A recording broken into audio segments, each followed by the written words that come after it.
और आज इनकी टीम में एक से एक दमदार लीडर है, एक से एक दमदार लीडरशिप है। और दोस्तों इन्होंने कैसे जीरो से शुरुआत करके और हीरो तक का सफर तय किया, लग्जरी गाड़ी तक का सफर तय किया, बढ़िया लग्जरी हाउस तक का सफर तय किया, और कैसे एक बहुत बड़ी लीडरशिप और बहुत बड़ी ऑर्गेनाइजेशन और बहुत बड़ी एक संगठन बनाया, सारी बातें आज हम सत्येंद्र प्रसाद जी के माध्यम से सीखने वाले हैं। ये हमारे बड़े भाई भी हैं और शुरुआत से हमारे साथ में इस बिजनेस में हैं। इनके साथ हम रहे, इनके साथ में हमने काम किया है और इनके साथ में काम करना हमेशा हमारे लिए मतलब सुखदायी रहा, आनंददायी रहा, बहुत ही अच्छी वाइब्रेशन रही हमेशा। और आज इन्होंने इतने बड़े कारवा को साथ में लेके चल रहे हैं। मुझे प्राउड होता है कि ऐसे लीडर हमारे साथ में हैं। एंड मुझे लगता है कि ऐसे लीडर बनना समाज के लिए, देश के लिए और सबके लिए बहुत ही हितकारी होता है। तो दोस्तों आइए आज हम सुनते हैं हमारे डायनेमिक लीडर, बहुत ही दमदार लीडर। इन्होंने खुद को भी इस बिजनेस में लाए, अपने सुपुत्र को भी लेके आए, खुद भी क्राउन एम्बेसडर बने, बेटे को भी क्राउन एम्बेसडर बनाया। और मुझे पक्का है कहने के आने वाले टाइम में बहुत जल्दी यूनिवर्सल क्राउन एम्बेसडर बनने वाले हैं। तो दोस्तों आइए हम कॉल करते हैं अभी के हमारे क्राउन एम्बेसडर लीडर और बहुत जल्दी बनने वाले universal crown ambassador mister Satyendra Prasad ji. Welcome tiger, स्वागत आपका। वेलकम सत्येंद्र जी।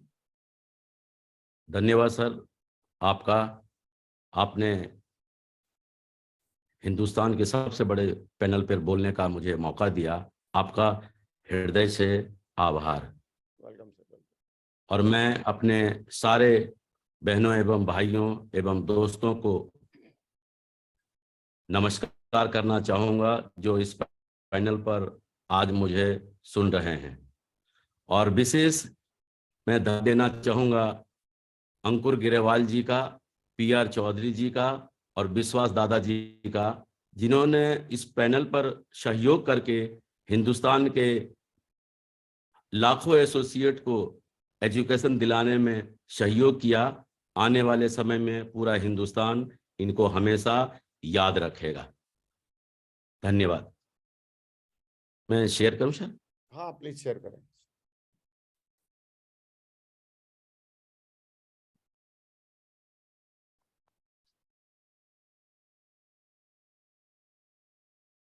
सत्येंद्र जी बहुत हाँ, डे बाय डे यंग लगते जा रहे हैं। वैसे हमारे बड़े भाई साहब हैं लेकिन यंग यंग होते जा रहे हैं। धन्यवाद सर। ये सब शेफ शॉप की मेहरबानी है और शेफ शॉप की वजह से ही ऐसा हो पा रहा है। बहुत बढ़िया, स्मार्ट लग रहे हैं। और पहले चश्मा लगाते थे, अभी चश्मा भी नहीं लगा रहे हैं। क्या बात है, कुछ ना कुछ तगड़ा राज है। वेलकम जी सर, बिल्कुल बिल्कुल सर, वेलकम। आप सभी लोगों को स्वागत है, आप सभी लोगों का इस पैनल पर।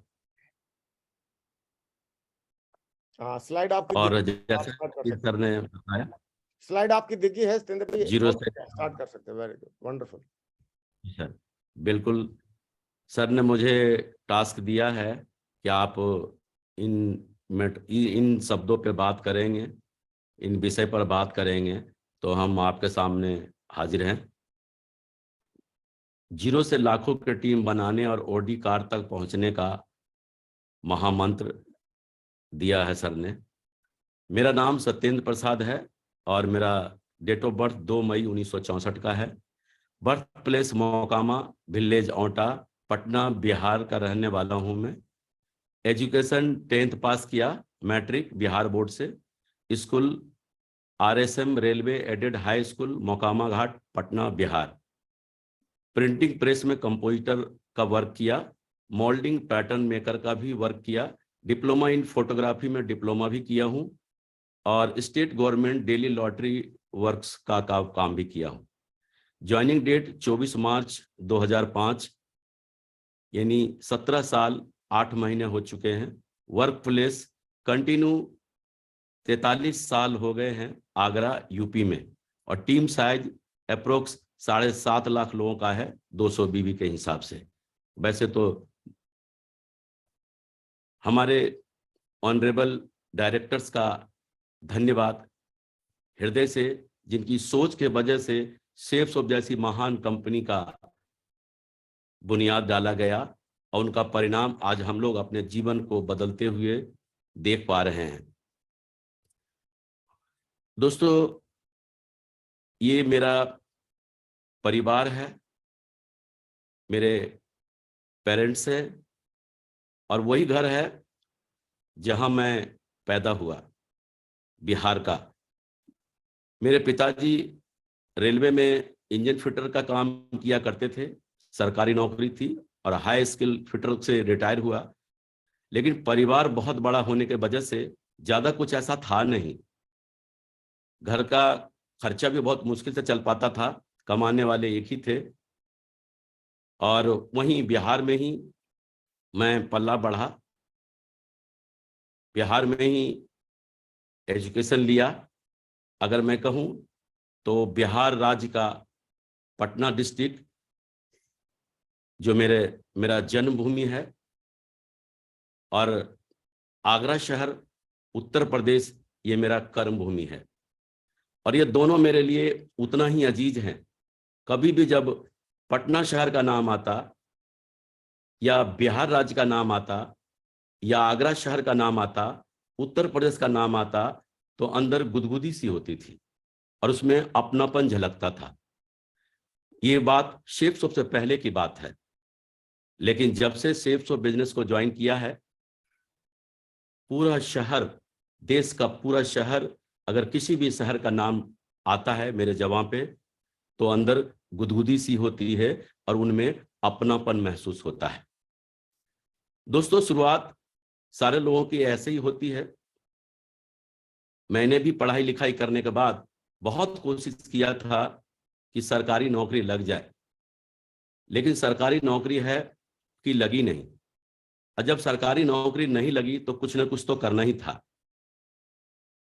बिहार में उस समय की बात हम कर रहे हैं जब हम ये एजुकेशन खत्म किया था। लघु उद्योग की बहुत कमी थी, जिसके वजह से क्या होता था, 30 दिन की मजदूरी भी मिलना बहुत मुश्किल था। इसलिए जिनके पास पैसा होता था ना, वो पासपोर्ट वगैरह बनवा के एजेंट वेजेंट के माध्यम से सऊदी अरब, खाड़ी देश के लिए चले जाते थे पैसा कमाने के लिए। और जिन लोगों के पास पैसा नहीं हुआ करता था, ऐसे लोग बेचारे दिल्ली, बॉम्बे, पंजाब, आसाम, इन्हीं जगहों को सऊदी अरब मान लेते थे और इन्हीं जगह पर काम धंधा करने के लिए चले जाते थे। मैं भी उन्हीं में से था। पढ़ाई लिखाई करने के बाद जब नौकरी नहीं लगी तो दिल्ली की तरफ चल दिया। दिल्ली की तरफ काम धंधे के तलाश में, रोजी रोजगार की तलाश में। लेकिन दिल्ली नहीं पहुंच सका।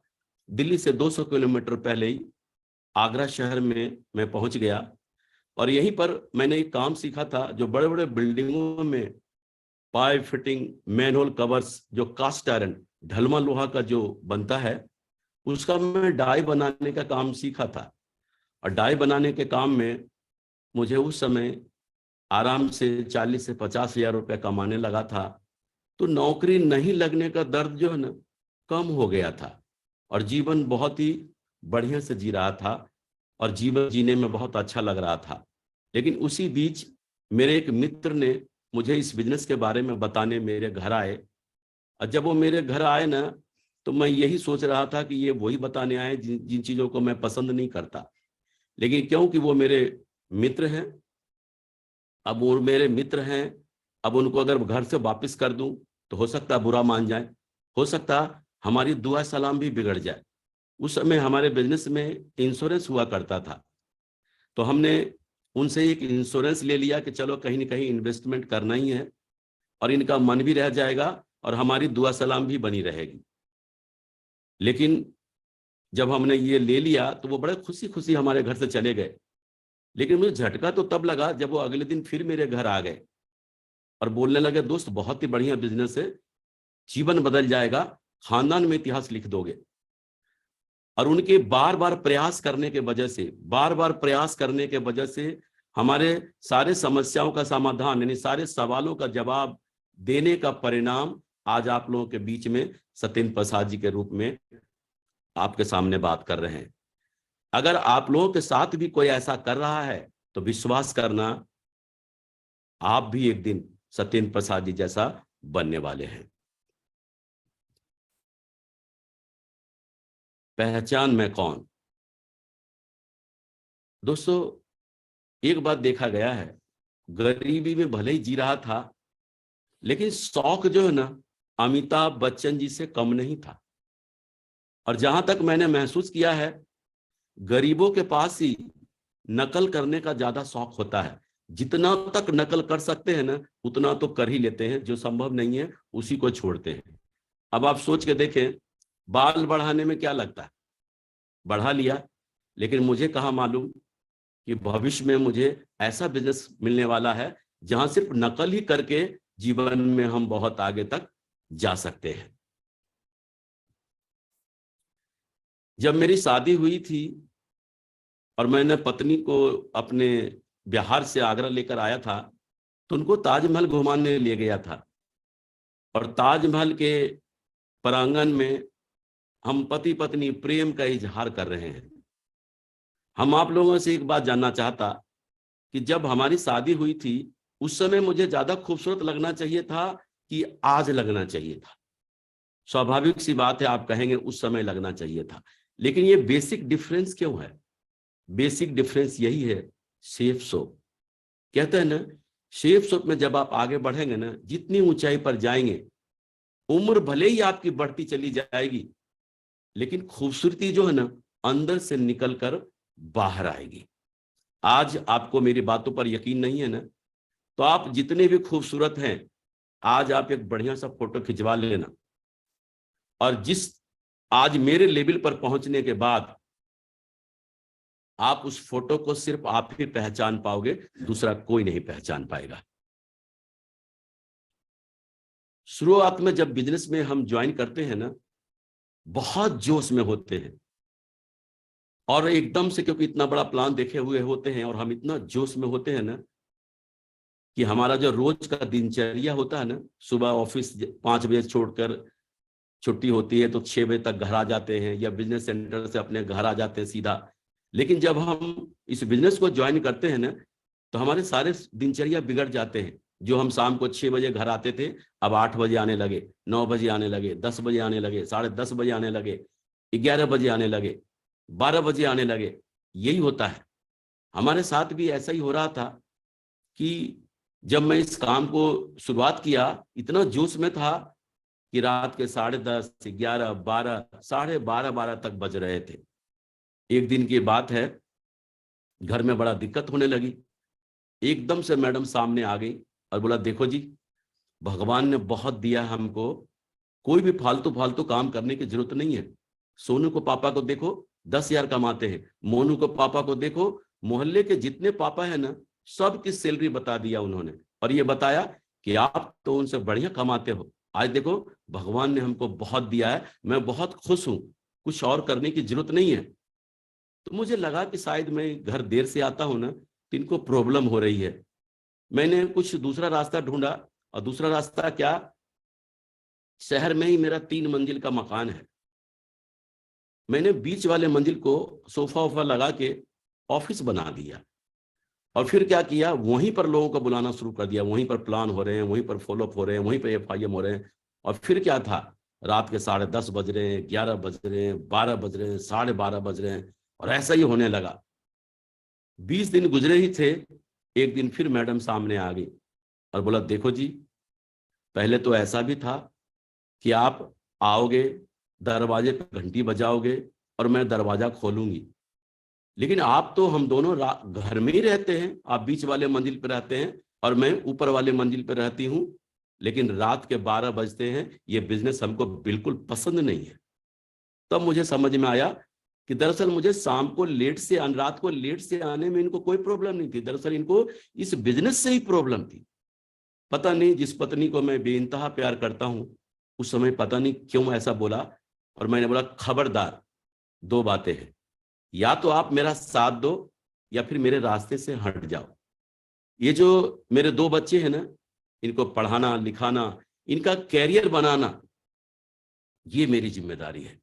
पता नहीं क्या हुआ, मैडम ने रात भर सोचा, फिर चाहे जैसे भी हो, उन्होंने बोला, ठीक है, मैं आपका साथ दूंगी। और फिर मैं दमदारी के साथ काम करने लगा, और काम करने के बाद जो है ना, मैं सिल्वर बन गया। उस समय सिल्वर बनना बहुत बड़ी बात थी, और डायरेक्ट सिल्वर का ही लेवल होता था। मेरे अपलाइन ने बोला कि सत्येंद्र प्रसाद जी, एक बहुत बड़ा फंक्शन होने वाला है, और आपको वहां पर पूरे परिवार के साथ आना है और आपको सम्मानित किया जाएगा। मैं बड़ा खुश हुआ, मैडम को बोला कि आपको भी चलना है, हमारा सम्मान होगा। तो मैडम के अंदर ज्यादा बिलीव विश्वास था नहीं, उन्होंने तो जैसे भी हो मान लिया था। तो कहते ना, जब बिलीव विश्वास नहीं हो तो मैडम चल तो रही थी, लेकिन सजना क्या सवरना क्या, जैसे थी ना वैसे ही चल दिया। और मेरे लिए ये सबसे बड़ी बात थी कि वो जा रही हैं। जब वहां पर गया, बहुत बढ़िया सम्मान हुआ। हम पति पत्नी दोनों ने एक दूसरे के गले में माला भी डाला। मैडम ने पैर छूकर आशीर्वाद भी लिया। उस समय तक जीवन में उससे बड़ी कोई खुशी नहीं थी। और आगरा का सूर सदन ऑडिटोरियम था, जहां हजारों लोग पहले से मौजूद थे। पता नहीं उस मंच के माध्यम से मैडम को सामने बहुत सारी महिलाएं थी, उनको देखा, क्या लगा क्या नहीं। उस दिन के बाद जितना नशा मुझे डायमंड बनने का था ना, उसका 10 गुना नशा उनको डायमंड बनने का हो गया। उस समय मुझे इस बात का अफसोस हुआ कि मैंने पहले कहीं कभी क्यों नहीं इनको फंक्शन में लेके आया। अगर मैं पहले फंक्शन में लेके आता तो शायद आज मैं पर्ल का रिकॉग्निशन ले रहा होता। तो लोग यही गलती करते हैं, अपने परिवार को इस बिजनेस में इन्वॉल्व नहीं करते हैं। ये मेरी दूसरी दिशा ट्रेनिंग है। जब मैं इस बिजनेस में जुड़ा था ना, उसी समय मुझे एक मौका मिला था दिशा ट्रेनिंग लेने का। और मेरे अपलाइन ने बोला कि आपको दिशा ट्रेनिंग में चलना है। 15,000 रुपए का मैंने इंश्योरेंस लिया था 15 साल के लिए। मैंने बोला 15,000 तो अभी अभी दिया है, मैंने मन में सोचा। और अभी फिर कह रहे हैं कि नागपुर जाने के लिए, वहां पर जाना आना, वहां का रहना खाना पीना सारा खर्चा होगा। मैंने बहाना कर दिया और बहाना करके किसी तरह मैं गया नहीं। लेकिन जब लोग वहां से आते थे ना, तो वहां के प्रोग्राम के बारे में बोलते थे, क्या प्रोग्राम होता वहां पर, जीवन समझ में आता। और सही मायने में जीवन क्या है ना, वो वहां पे समझ में आता। इतनी तारीफ सुनता था कि अगले बार जब प्रोग्राम हुआ दिशा वर्कशॉप, तो मुझे जाने का मौका मिला, अकेले जाने का मौका मिला।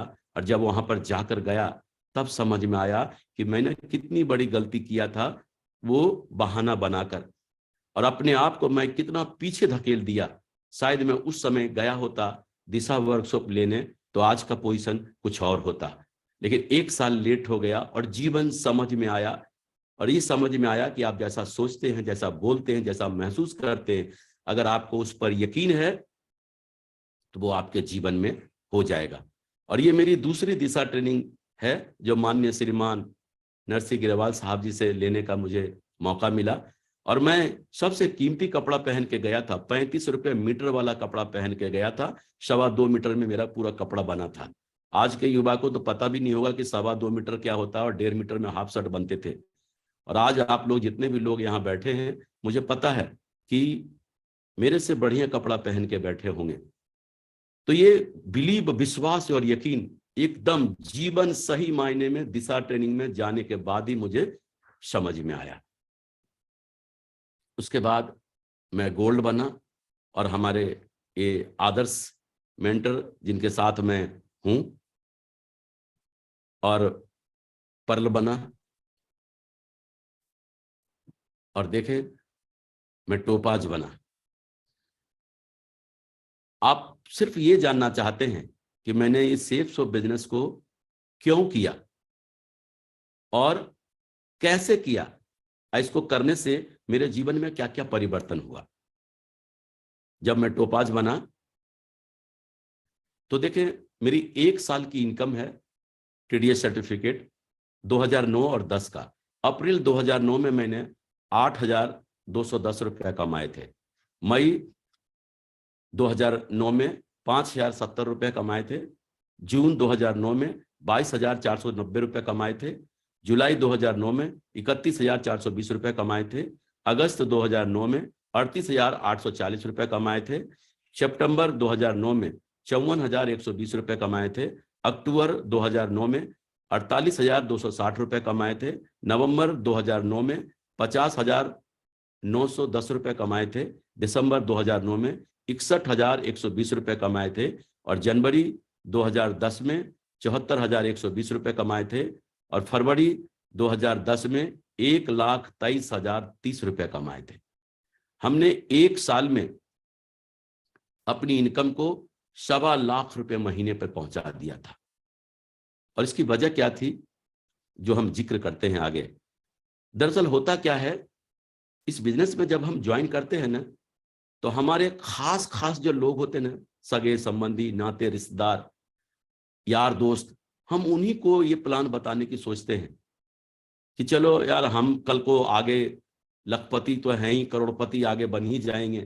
और जब हम करोड़ों में कमा रहे होंगे तो हमारे जो अजीज है ना, ये पीछे ना रह जाएं, तो हम इनको जाकर बताने के लिए जाते हैं। ऐसे ही मेरे एक अधिकारी मित्र जो मेरे लंगोटिया यार हुआ करते थे, अपने अधिकारी मित्र को मैंने बताने गया, और जब अधिकारी मित्र को बताया ना ये प्लान, बहुत ही बढ़िया और दमदारी से बताया, उस व्यक्ति ने जानते हैं मेरे से क्या कहा? बोला, सत्येंद्र, तेरे को अपनी परवाह नहीं है तो कम से कम मेरा तो ख्याल किया होता। मैं अपने किसी दोस्तों से तेरे को मिलवाऊं तो क्या बोलकर मिलवाऊं कि ये मेरा मित्र कैसा वैसा काम करता है। मुझे उस दिन बहुत बुरा लगा, इतना बुरा कि मैं इतना गिरा हुआ काम करता हूं कि इसको अपने दोस्तों से भी मिलवाने में भी शर्मिंदगी महसूस हो रही है। और जानते हैं, उस दिन मैंने दिलो दिमाग में एक बात ठान के आया था कि मेरे मित्र, तुझे इस अधिकारी की नौकरी पे इतना गरूर है ना, अगर मैं तेरे इस गरूर को तोड़ नहीं दिया तो असल बाप की औलाद नहीं। और उस दिन के बाद हमने सारा दिमाग सेट हो गया। असल बाप की औलाद नहीं का मतलब होता है, अगर हम ये नहीं किया तो मेरी मां को गाली पड़ता ना। अब आप बताएं, मैं टेढ़ा मेढ़ा चल सकता? एकदम हर अपलाइन के सामने जी सर, यस सर, हर अपलाइन के सामने मैं यही उम्मीद लेकर रहता था कि कोई भी अपलाइन कोई ऐसा मंत्र मुझे बता दे जिससे मैं जल्दी डायमंड बन जाऊं। कहते हैं ना, दुनिया में गुस्से में लोग दुनिया के कठिन से कठिन कार्य गुस्से में करते हैं। गुस्से में ही लोग अपने ऊपर मिट्टी का तेल छिड़कते हैं और खुद ही माचिस लगा देते हैं। लेकिन 95% लोग जो है ना, गुस्से में अपने गुस्से को रॉन्ग डिसीजन, रॉन्ग डायरेक्शन देते हैं। और दुनिया में 5% लोग हैं जिनको गुस्सा आता है लेकिन अपने गुस्से को सक्सेस की तरफ मोड़ देते हैं, और उसका परिणाम यही है। कभी भी उस अधिकारी, मुझे नेगेटिविटी मन में आता था ना, तो उस अधिकारी का फोटो निकाल कर देखता था और बोलता था, बेटा तेरे को तो जरूर बताऊंगा। और मेरे जीवन में अगर सबसे ज्यादा डायमंड बनने के लिए मुझे कोई मोटिवेट किया तो वो अधिकारी। और उस गुस्से का परिणाम आप जो ये देख रहे हैं ना, ये चेक है। और यही चेक के वजह से मेरी इनकम जो हुई, उससे मैंने एक i10 कार खरीदा अपने परिवार के लिए 14 अप्रैल 2010 को। और मैंने जो है पास के ही शहर, करौली शहर है राजस्थान में, वहां पर माता का मंदिर है जहां पर मैं पूजन कराने गया था। और हम पूरे परिवार के साथ हैं और राकेश जी भी मेरे साथ हैं। जब मैं इस स्लाइड को बना रहा था तो मेरी पत्नी ने एक बात बोला कि ये जो साड़ी आप मेरे देख रहे हैं ना, ये 1500 रुपये की है, और जो पहले स्लाइड वाली साड़ी देखा ना, वो 150 रुपये की है। 150 की साड़ी में भी वो खुश नजर आ रही है। आज हम 15,000 की भी साड़ी दे दें तो भी मुंह यूं कर लेती है। क्यों? कि 1,500 की साड़ी तक पहना है इन्होंने। 150 रुपए की साड़ी में भी उतना ही खुश नजर आ रही हैं, और 1500 की साड़ी में भी उतना ही खुश नजर आ रही हैं, और 15,000 की साड़ी में भी उतना ही खुश नजर आती है, और 1.5 लाख की भी साड़ी में भी उतना ही खुश नजर आई। इसका मतलब है कि जब आपकी सोच बड़ी हो जाएगी ना, तो चीजें छोटी लगने लगेगी। और देखें, ये वही मित्र, अधिकारी मित्र मिस्टर अविनाश कुमार जी, जो रेलवे में स्टेशन मास्टर हुआ करते थे। मैं ये बताने की कोशिश कर रहा आपको, जब कोई आपको ना कहता है ना, तो आपको लगता है कि वो जीवन भर के लिए ना कह दिया। नो, नो का मतलब ये नहीं होता। नो अगर कोई कह रहा है ना, तो आपको खुल्लम खुल्ला चैलेंज कर रहा है, तू करके दिखा, पीछे से मैं आता हूं। क्योंकि ये बिजनेस जो है ना, पतली चमड़ी वाले लोगों का बिजनेस है, जिनको लोगों की बातें चुभती हो। मोटी चमड़ी वाले का नहीं, कि सूजा भी घुसेड़ दो तो भी कुछ नहीं होने वाला है। और आज देखो परिणाम। वही मित्र 2009 में जब मैं इनके पास गया था, इन्होंने क्या बोला था, और वही मित्र 2011 के आखिरी में आगे बढ़कर जबरदस्ती मेरे को ज्वाइन किया। और मुझे पूरा यकीन है कि ये दिसंबर जनवरी तक क्राउन बनने जा रहे हैं, और आज जगवार एफ फेस से चलते हैं, और डायमंड बनते ही रेलवे में स्टेशन मास्टर की नौकरी को से वीआरएस ले लिया, और आज फुल टाइम इस बिजनेस को कर रहे हैं। तो भरोसा करो, जो आपको ना कहा है ना, वही लोग आप ही के साथ जुड़ेंगे और आपको आगे बढ़ाएंगे। ये लाइव एग्जाम्पल है। मैं एमराल्ड बना, और एमराल्ड बना उसके बाद बहुत खुश था, लेकिन उसी बीच कुछ ऐसा हुआ कि मेरी दोनों लाइन किसी कारणवश एकदम से खत्म हो गई। अब सोच के देखें, इतनी अच्छी अच्छी इनकम आ रही हो और पैसा भी सब कुछ दिख रहा, कार भी खरीद लिया, सारे खर्चे भी बढ़ गए, और एकदम बिजनेस जीरो पे आ गया। या तो ये कंडीशन था कि ऐसी कंडीशन में हम कोमा में चले जाते, लेकिन धन्यवाद परमपिता परमेश्वर का, माननीय श्रीमान नरसिंह ग्रेवाल जी जैसे हमारे मेंटर मिले, अपलाइन मिले, जिन्होंने मेरे सर पे हाथ रखकर, कंधा पे पीठ थपथपा कर बोला, बड़े भाई, हमने जब बनाना नहीं सीखा था ना, तब तो हमने 1250 2,500 की टीम बना दिया, 2,500 की टीम बना दिया। अब तो हम बनाना सीख लिया है, जुड़ाना सीख लिया है, दोनों भाई मिलकर करते हैं और फिर से काम करते हैं। और सर ने बेसिक लेवल पर जाकर हमारे साथ काम किया। सर, मैं आपका जीवन भर कृतज्ञ रहूंगा। और हमने काम करने का परिणाम, जिस दमदारी के साथ काम किया, प्रेजेंट टाइम में हमारे आईडी पे क्राउन शो है, लेकिन बहुत जल्द मैं क्राउन एम्बेसडर कंप्लीट करने जा रहा हूं, फिर से स्टार्टिंग करने के बाद।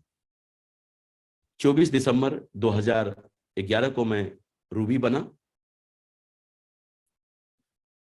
और 5 मई 2013 को मैं डायमंड बना।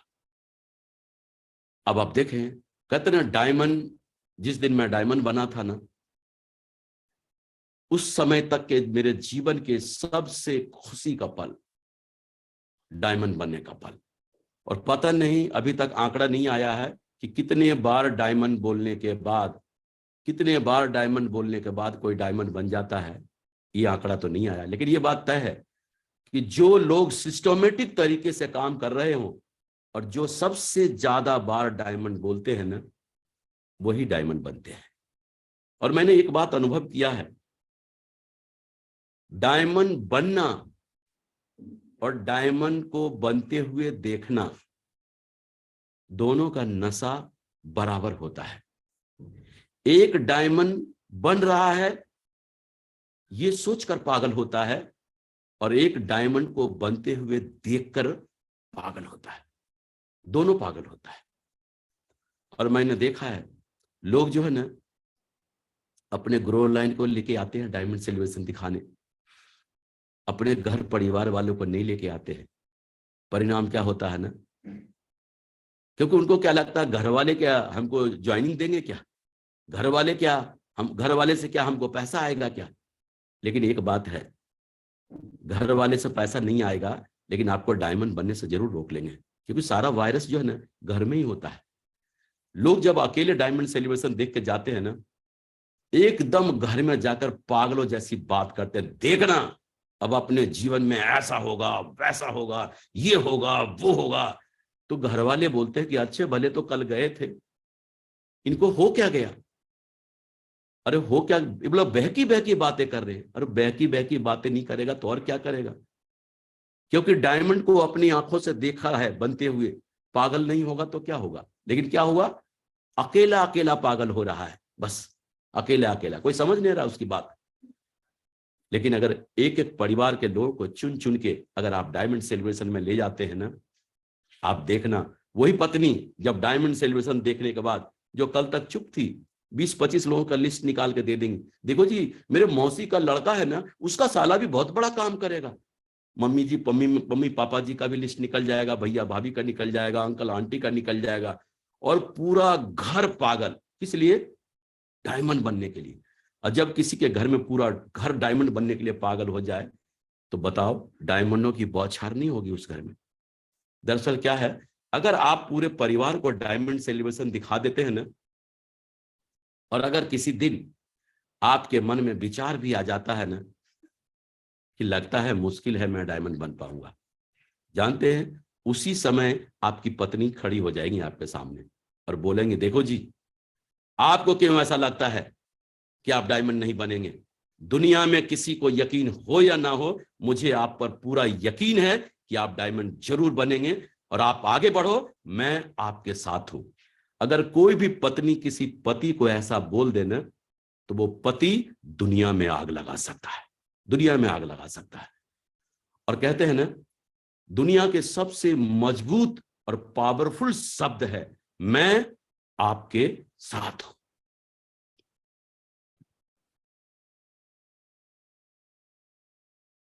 ये देखिए जी, जब बिहार में जब मेरी शादी हुई थी, और बिहार में शादी जानते हैं सरकारी नौकरी वाले लोगों की ही लगती है।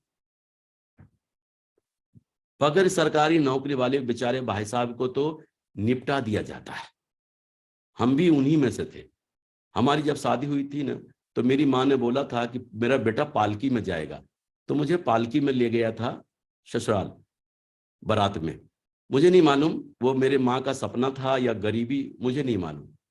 लेकिन आजकल के लोगों को जब शादी करते हुए देखता था ना, तो लगता था क्या शादी करते हैं।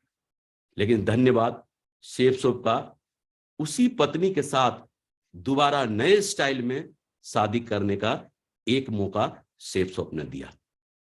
अगर किसी को लग रहा है कि मेरे को भी निपटा दिया गया है तो टेंशन नहीं लेना, एक मौका शेफ सोप आपको जरूर देगी।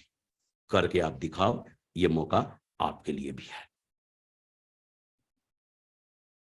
मैं जिस माहौल में पला बढ़ा, जिस घर परिवार में रहा ना जी, वहां पर जो है ना बच्चों का जन्मदिन मनाया जाता है। हम जैसे लोग उम्र के, पहली बात तो अपने बच्चे से बोल भी नहीं सकता कि बेटा मेरा जन्मदिन मनवा दे। अगर बोल भी दिया ना तो जवाब ये आएगा, खाना मिल रहा क्या, एक कम बड़ी बात है क्या? लेकिन जन्मदिन तो बहुत दूर की बात है। लेकिन जब मैं शेफ शॉप में आया और जब मैं डायमंड बना तो मेरी उम्र 50 साल की थी। सही मायने में मेरी माँ पढ़ी लिखी नहीं थी। मैं जब भी उनका अपना जन्मदिन पूछता था ना, तो पता नहीं पूछती बताती थी बैसाख द्वितीया पक्ष, जो आज तक मुझको समझ में नहीं आया। इसलिए जो मेरे सर्टिफिकेट में नाम लिखा हुआ है ना, डेट ऑफ बर्थ लिखा है ना, उसी को मैंने अपना जन्मदिन मान लिया। और जब मैं 50 साल का हुआ तो मेरा मन किया जन्मदिन मनाने का। देखो मन किसका किया? मेरा। खर्च कौन करेगा? मैं। गिफ्ट कौन देगा? मैं खुद। फिर रोकेगा? कहते हैं ना, जब पावर आपके पास होता है ना, तो आप जैसा जीवन जीना चाहते हैं ना, जो करना चाहते हैं ना, वो वो कर सकते हैं। और 50वां जन्मदिन मैंने यादगार बनाने के लिए अपने आप को 50 लाख की ऑडी मैंने गिफ्ट किया था। देखें 50 साल तक तो जन्मदिन मना ही नहीं, और मना तो ऐसा वाला जन्मदिन मना कि लोग देखते रह गए। अब बताओ इसके बाद आप कभी जन्मदिन मनाना बंद हुआ होगा क्या? बिल्कुल नहीं हुआ होगा। जन्मदिन आप मनाते हैं, परिवार के साथ मनाते हैं, वो अलग बात है। मजा तो जन्मदिन मनाने में तब आता है जब आपका जन्मदिन पूरा हिंदुस्तान मना रहा होगा। मजा तब आता है, और वो सिर्फ और सिर्फ सेफ शॉप में ही मिलता है देखने को और करने को। धन्यवाद सेफ शॉप। देखें आज कंपनी ने हमें टारगेट दिया हुआ है, हमारे पास मौका है, हमारे पास मौका है ढेर सारे शहर में जाने का, दुनिया में घूमने का हमारे पास मौका है। और देखो उस मौके का परिणाम हमने भी जो है ना क्या किया था, जब टारगेट आया था, आज तो दुनिया का बड़े बड़े देश में घूमने का मौका है आपके पास, पहले ऐसा नहीं था। हमारे जमाने में जब हम काम करते थे, थाईलैंड का टारगेट आया था, सिर्फ अर्जुन अवार्ड और ये सारा कुछ नहीं। आज कितना अपडेट है आप लोगों के सामने, सिर्फ थाईलैंड का टारगेट आया था। और जब थाईलैंड का टारगेट आया था ना, तो पागल हो गया था, पागल हो गया था। अपलाइन से पूछा था कि सर मुझे इस टारगेट को फाइट करना है, टारगेट को फाइट करना, अपलाइन के पीछे पड़ गया था। अपलाइन ने बोला सबसे पहला काम पासपोर्ट बनवा लो। उस समय एजेंट के द्वारा पासपोर्ट बनते थे, एजेंट को मैंने पासपोर्ट बनवाया, रसीद दिया था, और सर ने बता दिया था कि कब ये ट्रिप जाएगी।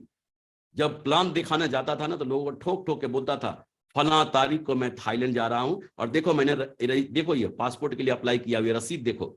रसीद दिखा दिखा के लोगों को ज्वाइन करा देता था। और जब मेरा पासपोर्ट आया था ना, विश्वास करो जीवन में कभी पासपोर्ट नहीं देखा था, सैकड़ों बार उस पासपोर्ट को अलट पलट के देखा था। और जब अलट पलट के देखने के बाद और फिर फील्ड में जाता था ना, तो लोगों को और दमदारी के साथ प्लान दिखाना शुरू कर दिया और बताता था देखो जी फला तारीख को मैं थाईलैंड जा रहा हूं, ये देखो मेरा पासपोर्ट। सामने वाला व्यक्ति भी मेरा पासपोर्ट मांग कर देखता था, दिखाना भाई साहब पासपोर्ट कैसा होता, क्योंकि बेचारा वो भी कभी पासपोर्ट नहीं देखा था। और पासपोर्ट दिखा दिखा के मैंने थाईलैंड का टारगेट फाइट कर लिया, और अपने खानदान का पहला व्यक्ति जो किसी विदेशी धरती पर कदम रखने वाला था, इंटरनेशनल फ्लाइट पर चढ़ने वाला था। और पहली फ्लाइट थी मेरी इंटरनेशनल फ्लाइट थाईलैंड का।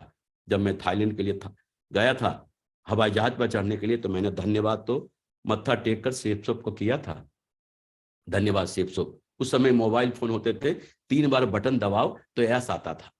उस समय भी मैंने अपने मोबाइल में इंटरनेशनल कॉल 10,000 रुपए का रिचार्ज करा के गया था। और जब मैं थाईलैंड पहुंचा ना, और जब मैं 1-2 घंटे फ्री हुआ, तो मैं उन सारे लोगों का लिस्ट बनाकर लेकर गया था जिनको मैंने प्लान दिखाया था लेकिन मेरे साथ जुड़े नहीं थे, उन सब का लिस्ट बनाकर लेकर गया था। और वहां जाकर उनको मैंने फोन करना शुरू किया, मैं सत्येंद्र प्रसाद बोल रहा हूं थाईलैंड से। बोला यार वहां क्या करने गया, बोला आके बात करता हूं, कट। मैं सत्येंद्र प्रसाद बोल रहा हूं थाईलैंड से। बोला यार वहां क्या करने गया, आके बात करता हूं, कट। मेरा उद्देश्य था उनके मोबाइल पे इंटरनेशनल कॉल छोड़ना कि मैं सचमुच में थाईलैंड में हूं या नहीं। और 10,000 रुपया मैंने सिर्फ इस बात के लिए खत्म कर दिया।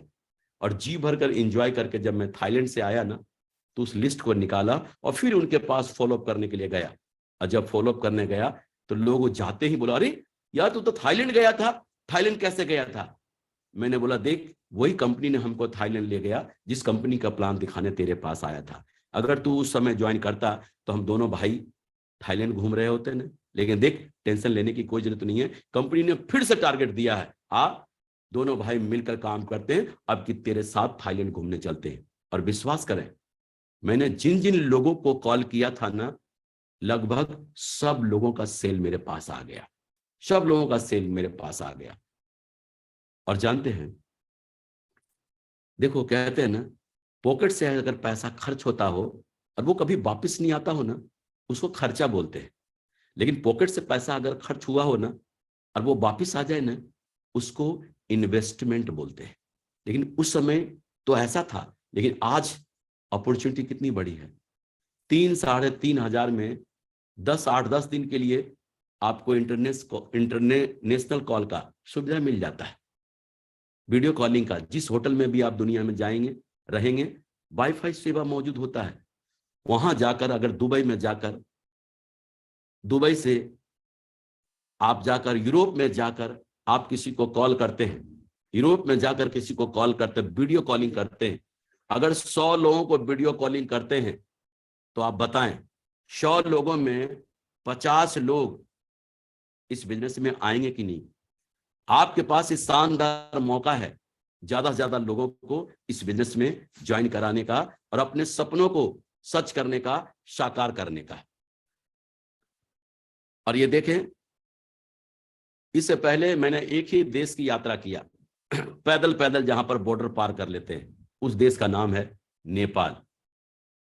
लेकिन इस बिजनेस में आने के बाद थाईलैंड जैसे देश, Nepal, Singapore, Malaysia, Hong Kong, Macau, चेक Republic, Slovakia, Finland, Hungary, Austria, Barcelona, Russia जैसे देशों का सफर टूर करने का मुझे मौका मिला। अभी ढेर सारे अभी भी टारगेट मेरे पास हैं, जो कि स्विट्जरलैंड, लंदन, यूएसए, किन्हीं कारणों बस कोरोना के कारणों के बस नहीं जाना हो सका।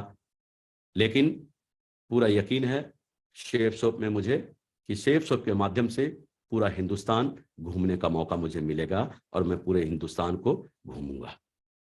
और देखें, मकाऊ में अपने पूरे टीम और अपने मेंटर के साथ घूमने का मौका मिला, हांगकांग घूमने का मौका मिला, सिंगापुर जाने का मौका मिला अपने मेंटर के साथ में, मलेशिया जाने का मौका मिला, स्टार क्रूज पे सिंगापुर से मलेशिया जाने का भी मौका मिला इस बिजनेस के माध्यम से, पशुपतिनाथ का मंदिर का दर्शन करने का भी मौका मिला। यूरोप में जाकर महसूस हुआ कि माइनस टेम्परेचर में लोग कैसे जीते हैं और कैसे रहते हैं। ये अंग्रेज जो इतने गोरे गोरे दिखते हैं, उनके गाल एकदम लाल लाल दिखते हैं, जब माइनस टेम्परेचर में रात दिन आदमी रहेगा तो वो ऐसा नहीं हो, गोरा नहीं होगा तो कैसा होगा। हम लोग भी रहकर देखा, पता चला कि ये सब एकदम ऐसे हो गए थे।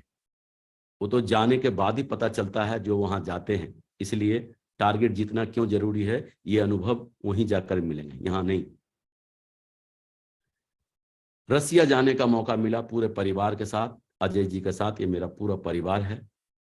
और रसिया दुनिया का ऐसा देश है जहां आधे शहर, आधे देश में दिन और आधे देश में रात होते हैं। मिडनाइट कंट्री कहा जाता है इनको। अजीब सा दुनिया, एकदम रात के डिनर लेने जा रहे हैं 11 बजे तो अभी शाम ही है, अभी सूरज डूबे नहीं है। अजीब अजीब सा लग रहा था वहां तो जाने के बाद ऐसा लग रहा था कि यहाँ सेफ शॉप का बिजनेस बहुत दमदारी से चलेगा, क्योंकि रात होते ही नहीं, यहाँ घड़ी देखकर लोग दुकान खोलते हैं, घड़ी देखकर मार्केट खोलते हैं, घड़ी देखकर सारा काम करते हैं। नेक्स्ट जनरेशन प्लान, आप लोगों को जब प्लान दिखाया जाता है तो उसमें बताया जाता है जनरेशन टू जनरेशन प्लान है, पीढ़ी दर पीढ़ी का। अगर विश्वास और बिलीव और यकीन की बात करें तो राकेश जी मेरे इकलौते बेटे हैं। अगर मैं चाहता तो इनका कहीं न कहीं सरकारी जॉब लगवा सकता था। एमएससी एग्रीकल्चर कंप्लीट किया था इन्होंने, लेकिन मैंने एज ए कैरियर क्यों दिया इनको, और उसका परिणाम आप लोगों के सामने है। आज राकेश जी भी आईडी पे क्राउन है और बहुत जल्द क्राउन मास्टर कंप्लीट करने जा रहे हैं। ये विश्वास, और देखें विश्वास की बात करते हैं तो राकेश जी की जब शादी नहीं हुई थी ना, तब भी मैं ये बात कहता था इस कंपनी के विश्वास और बिलीव और यकीन के बारे में कि मेरा बेटा तो छोड़ो, मेरा पोता भी एक दिन डायमंड बनेगा। और देखो, पोता के रूप में 5 साल का कुणाल प्रसाद जी आपके सामने हैं। आप सोच के देखो, मैंने तो गरीबी भी देखा है, गरीबी में भी जिया है।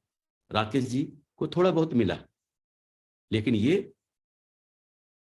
ये तो रईस से रईस, लग्जरी हॉस्पिटल में पैदा हुआ, लग्जरी गाड़ी से घर आया, शानदार बंगले में रहा।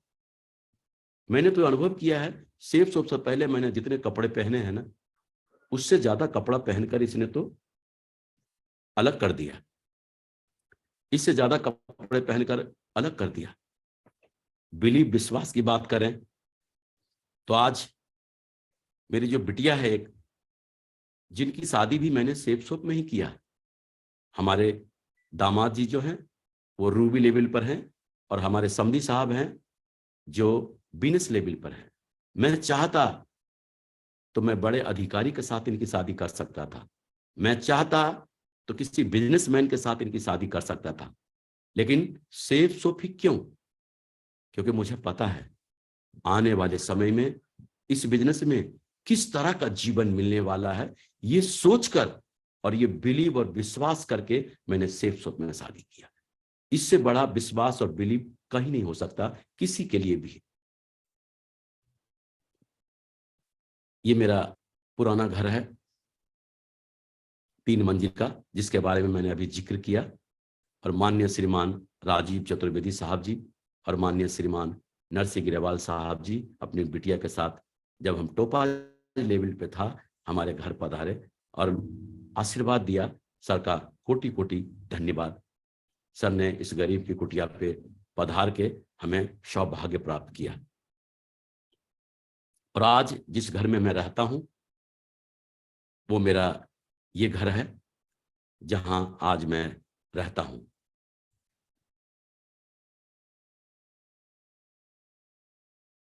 ये देखें,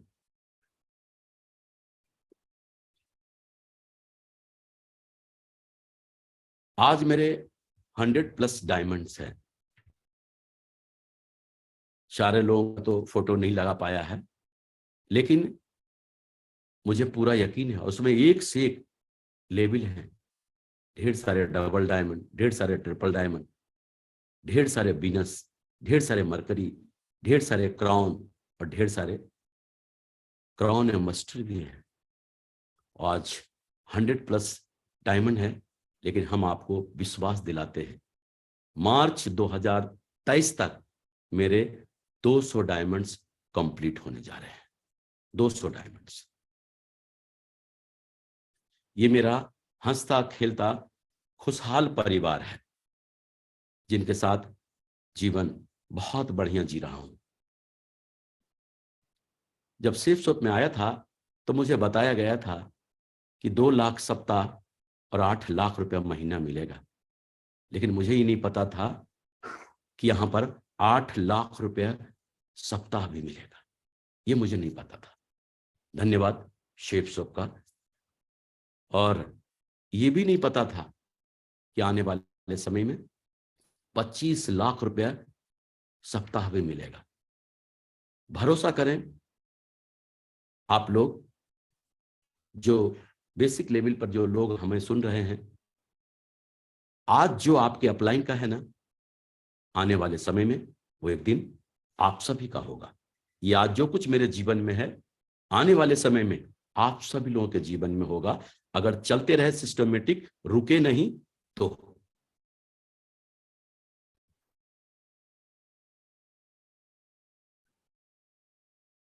इस बिजनेस में 2 तरह के लोग आते हैं। एक तो ऐसे लोग आएंगे जो अपनी मनमानी करेंगे, आपकी बात मानेंगे नहीं, कितना भी समझाएंगे ना वो आपकी बात समझेंगे नहीं। परिणाम क्या होगा? उल्टा आपको समझाने की कोशिश करेंगे, बोलेंगे सर भले ही मुझे 2 सप्ताह हुए हैं और आपको 2 साल हुए हैं, लेकिन ये बिजनेस कैसे होगा ना, ये हम आपको समझाते हैं। हमारे जो ज्यादातर लीडर हैं ना, रात को जो टेंशन में सोते हैं ना, इन्हीं लोगों के वजह से। बोला अच्छा मुझे 2 साल हुए हैं और 2 सप्ताह का बंदा मुझे बताता है कि बिजनेस कैसे होगा, ये हम आपको बताएंगे। ये जो लोग हैं ना, अगर ये कुछ भी मानने वाले नहीं है, अपनी मनमानी करेंगे। इनको कुछ भी समझाओगे ना, ये समझने वाले नहीं है। अगर ये कहते हैं ना, इनको ये जैसा करना चाहते हैं ना करने दो। अगर ये कहते हैं कि सर मेरा ये करने का मन कर रहा, बोला बिल्कुल यही करो। बोला सर मेरा ये करने का मन नहीं कर रहा, बोला बिल्कुल मत करो। तेरी खुशी में मेरी खुशी।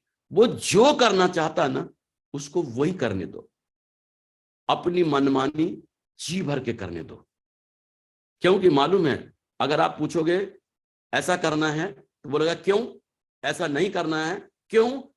आप क्यों का जवाब आप दे नहीं पाओगे, इसलिए इनको छोड़ दो इनके हाल पे। आप देखो जब आप इनको जी भर के मनमानी करने देंगे तो इनकी नजर में आपकी इज्जत सम्मान कैसा होगा? आप जैसा व्यक्ति दुनिया में कोई नहीं। फिर क्या है, आपको ये डिस्टर्ब करेगा, जहां आप काम कर रहे हैं वहां पे कोई प्रॉब्लम नहीं क्रिएट करेगा और आप खुल के काम कर सकते हैं। लेकिन जो दूसरे तरह के जो लोग होते हैं ना, उनको कुछ ही समय में ये समझ में आ जाता है कि ये बिजनेस जो है ना ज्यादा दिमागदार लोगों का नहीं है। यहाँ एक सिस्टम है, दुनिया का सबसे महानतम सिस्टम, सक्सेस सपोर्ट सिस्टम, और वहां से वो सब कुछ मौजूद है जो सेफ में डायमंड बनने के लिए पर्याप्त है। यहाँ एक सिस्टम है और इस सिस्टम के अकॉर्डिंग जो काम करेगा वो डायमंड जरूर बनेगा, और वो कुछ ही समय में जी सर और यस सर के मुद्रा में आ जाएंगे। और यही वो लोग हैं जिनके साथ जम के पिल के काम करो, ये आगे बढ़ेंगे और आपको भी जीवन में आगे बढ़ा के लेके जाएंगे। लोगों को यह बिजनेस बहुत ही आसान लगना चाहिए, ना कि कठिन। क्या होता है, जब हम किसी को प्लान दिखाने FIM करने जब जाते हैं ना, प्लान ज्वाइन करने के बाद जब FIM करने जाते हैं, उनका लिस्ट बनवाते हैं, उनको बोलते हैं कि देखो जी, आपको इनवाइट करना सीखना पड़ेगा, प्लान देना सीखना पड़ेगा, फॉलोअप करना सीखना पड़ेगा, सेल रजिस्ट्रेशन करना सीखना पड़ेगा, स्टेज पर एंकरिंग करना सीखना पड़ेगा, फर्स्ट प्लान लेना सीखना पड़ेगा, सेकंड प्लान लेना सीखना पड़ेगा, क्लोजिंग करना सीखना पड़ेगा, फ्राइडे की ट्रेनिंग लेना सीखना पड़ेगा, ग्रुप मीटिंग लेना सीखना पड़ेगा, कोर ट्रेनिंग सीखना पड़ेगा, लेना सीखना पड़ेगा, और लीडर्स मीटिंग लेना सीखना पड़ेगा। जब आप सीखेंगे ये सब, तभी तो आप लीडर बनेंगे, और जब आप लीडर बनेंगे तभी तो आप डायमंड बनेंगे। तो आदमी क्या सोचता है, बाप रे भाई, इतना सारा काम सीखना पड़ेगा। तभी मैं कहूं कि बिरले लोग ही इस बिजनेस में डायमंड बनते हैं, उसमें मेरा नंबर कहां होगा। अब क्या होता है, अपलाइन उनको फोन करते हैं, कभी सेमिनार में आने के लिए बुलाते हैं तो कभी वो आ जाता है, कभी नहीं आता है, ट्रेनिंग के लिए बुलाते हैं तो कभी आ जाता है, कभी नहीं आता है, कभी घर मिलने जाते हैं तो मिल लेता है और कभी घर में मना करवा देते हैं, कभी रास्ते में दिख जाए तो मिल लेता है, कभी कट मार लेता है। वो आदमी सोचकर परेशान हो रहा होता है कि यार कल तक तो ये कहता था कि हम जलजला ला देंगे, तूफान खड़ा कर देंगे, और देखना सर यूं मैं डायमंड बन जाऊंगा, बन के दिखा दूंगा, ऐसा कर दूंगा। हो क्या गया, हो क्या गया कि उसको दिमाग में उसको समझ में आ गया कि हम इसमें डायमंड बन नहीं सकते, और ये सोचकर अब वो कट करने लगा। आसान लगना चाहिए। आप देखें, जब किसी के यहाँ FIM करने जाते हैं और उनको लिस्ट बनवाते हैं और बोलते हैं सेमिनार में गेस्ट लेकर आने के लिए, अगर वो व्यक्ति 10 गेस्ट लेकर आता है, 10 गेस्ट लेकर आ जाता है, इसका मतलब है कोई ना कोई क्वालिटी तो है उसके अंदर, नहीं तो 2 गेस्ट लाने में सेमिनार में पसीने निकल जाते हैं, लेकिन उन्होंने 10 गेस्ट को लेकर आया। इसका मतलब है हर व्यक्ति के अंदर कोई न कोई एक क्वालिटी होता है, जरूरत है उनकी क्वालिटी को पहचानने की और उनकी क्वालिटी में धार लगाने की। अब जैसे कि देखें, कोई आपको प्लान दिखाने ले जाता है, और जब आप प्लान दिखा रहे होते हैं उनका, तो वो एसोसिएट देखना बड़े गौर से आपके प्लान को देख रहा होगा, बड़े गौर से देख रहा होगा। जब प्लान खत्म होगा ना, तो आपसे वो डायरी का पेज मांग लेगा, सर वो डायरी का पेज देंगे, और देखना घर जाके एकदम रट्टा मार रहा होगा, एकदम बढ़िया से प्लान याद कर रहा होगा। अगले दिन फिर जब प्लान दिखाने ले जाएगा ना, दिखवाने, तो फिर क्या होगा, आपके डायरी का पेज मांग लेगा, और घर वाले पे ही प्रैक्टिस कर रहा होगा, घर वाले सबको प्लान दे रहा होगा बैठ बैठ के। और तीसरे दिन जब वो प्लान दिखवाने ले जाएगा ना, तो आपसे बोलेगा, सर मैं सर को प्लान दे दूं क्या, और आपको हैरानी होगी। और जब कोई कहा है एसोसिएट, तो आप तो खुश हो जाओगे, हाँ दो, और देखना हू बहू आपका प्लान उतार के रख देगा। आपको जब कोई फॉलोअप कराने ले जाएगा ना, तो आप देखना, आप जब 2 सवाल का जवाब देंगे ना, तो 1 सवाल का जवाब वो भी देगा। आप 4 सवाल का जवाब देंगे ना, 2 सवाल का जवाब वो भी देगा। आप 10 सवाल का जवाब देंगे तो 4-5 का जवाब वो भी देगा। आप देखेंगे कुछ व्यक्ति आपको ऐसे भी मिलेंगे कि इंटरनेट का काम करने में उनको बहुत मजा आता है, बहुत मजा, और कुछ लोगों को इंटरनेट के काम को देखकर ही डर लगता है। इसका मतलब क्या है, हर एक के अंदर कोई ना कोई क्वालिटी होता है। जब आप ग्रुप मीटिंग करते हैं ना, जब आप ग्रुप मीटिंग करते हैं, 8-10 लोगों का, 15 लोगों का, तो आप उनको उठाएं। जिन्होंने 10 गेस्ट लेकर आए हैं उनका प्रोत्साहित करना है उनको। देखो जी, ये राहुल जी हैं। राहुल जी पिछले सेमिनार में 10 गेस्ट लेकर आए थे। पता नहीं क्या बोला क्या नहीं बोला, ये मुझे नहीं मालूम। राहुल जी आपने क्या बोलकर 10 गेस्ट को लाए थे? अब देखना उस व्यक्ति का कॉन्फिडेंस और किस अंदाज से बात करेगा। जैसे भी लाया होगा, सर मैंने ये बोला वो बोला, ऐसा कहा वैसा कहा, आएगा कैसे नहीं, मैं मजबूर कर दिया उनको आने पर। अब देखो उनके वहां 10 गेस्ट लाने का जो टेक्निक जो उन्होंने बताया, पहली बात जो 10-15 लोग हैं उनमें से लोग, कुछ लोग तो अप्लाई करेंगे, और उनका आपने क्या किया, कॉन्फिडेंस भी बढ़ा दिया। परिणाम देखना अगले सेमिनार में 15 से 20 गेस्ट उनके आएंगे। जो देखो प्लान जो दिखाया है ना, प्लान वाले को भी के बारे में बताना कि देखना जी, देखो जी ये मोहन जी हैं, और मोहन जी के अंदर एक ऐसी क्वालिटी है, मोहन जी को खड़े करवा के, मोहन जी के अंदर एक ऐसी क्वालिटी है ना, कितना भी टेढ़ा मेढ़ा व्यक्ति हो ना, सामने बैठा हो, प्रोग्राम को इस तरह उनके दिमाग में फिट करते हैं ना कि सामने वाला एस बोल के जाता है। और देखो जी उनके बारे में उनकी भी तारीफ करना। देखो ये रवि जी हैं, और रवि जी के बारे में क्या बताऊं, रवि जी आज तक किसी के घर फॉलो अप करने गए हों, खाली हाथ कभी वापस नहीं आया। ऐसी क्वालिटी इनके अंदर है। जो इंटरनेट पर रजिस्ट्रेशन करते हैं ना, उनकी भी तारीफ करना है कि देखो जी आज रजिस्ट्रेशन का काम, इंटरनेट का काम, मेल बेल जितने भी काम होते हैं इतनी सफाई से करते हैं ना, आज तक इनका कंप्लेन नहीं आया, इतना बढ़िया से करते हैं। अब आप देखो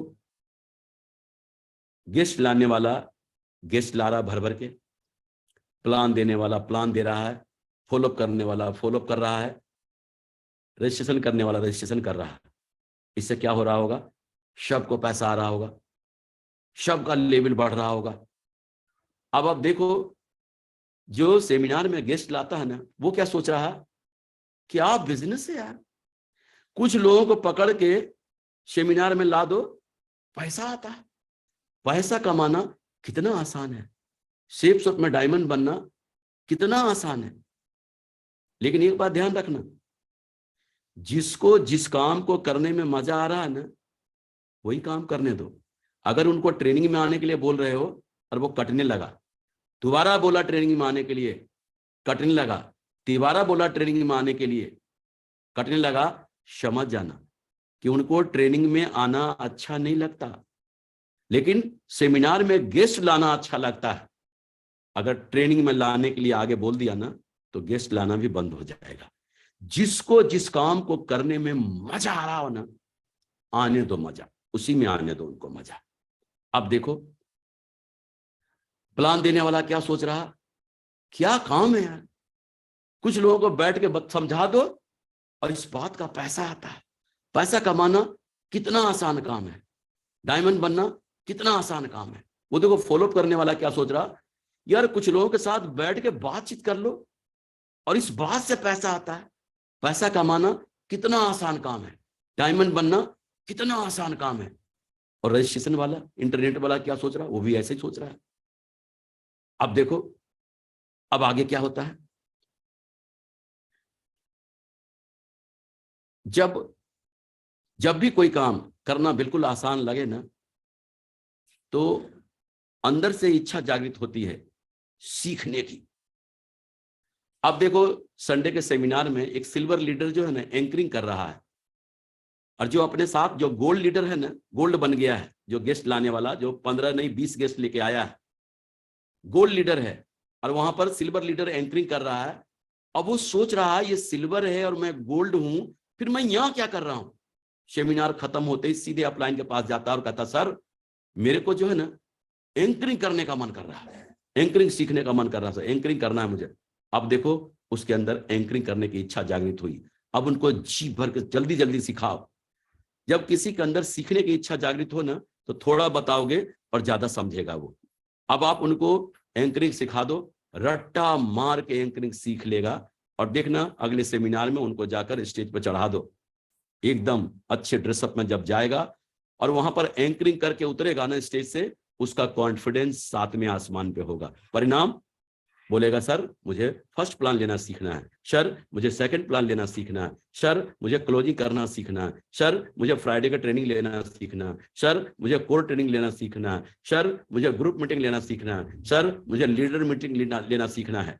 और इस तरह से कोई सिल्वर जाते जाते लीडर बन जाएगा, कोई प्लेटिनम जाते जाते लीडर बन जाएगा, कोई गोल्ड बनते बनते लीडर बन जाएगा, कोई पर्ल बनते बनते लीडर बन जाएगा, कोई कोरल बनते बनते लीडर बन जाएगा, कोई टोपाज बनते बनते लीडर बन जाएगा, कोई अमराल बनते बनते लीडर बन जाएगा, कोई रूबी बनते बनते लीडर बन जाएगा, कोई ओपल बनते बनते लीडर बन जाएगा। और डायमंड बनने तक लीडर बनना तो उनकी मजबूरी है। और कुछ लोग ऐसे भी आएंगे जो सेल्फ डिपेंड होकर काम करना चाहेंगे, खुद ही वो प्लान जल्दी सीख लेंगे, फॉलोअप करना सीख लेंगे, सेल निकालना सीख लेंगे, रजिस्ट्रेशन करना सीख लेंगे, सारी जिम्मेदारी लेके काम करेंगे।